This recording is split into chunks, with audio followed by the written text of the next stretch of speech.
Zečica i žabe. Bila jednom jedna zečica koja je živjela u jami.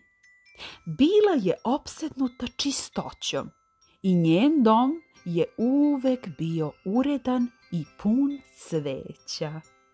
Neprestano je nešto radila, brisala prašinu, prala veš, čistila, oblačila svoje lutke.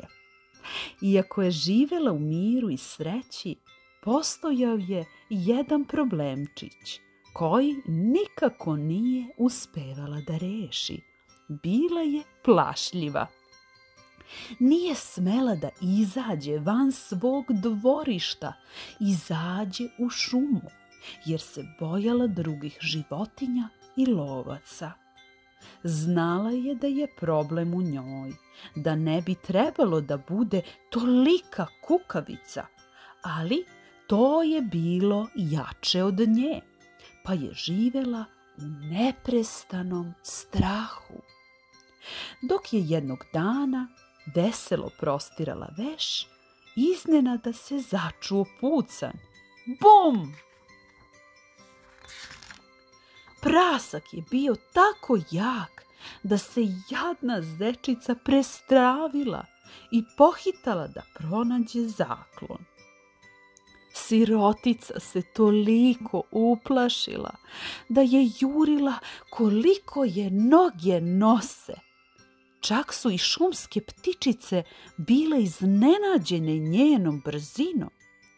Dok je trčala, zečica je u jednom trenutku prošla kraj močvare, gde se sunčala i kupala porodica žaba. Jedna od žaba se prestrašila kada je ugledala zečicu, te je počela uznemireno da krekeće.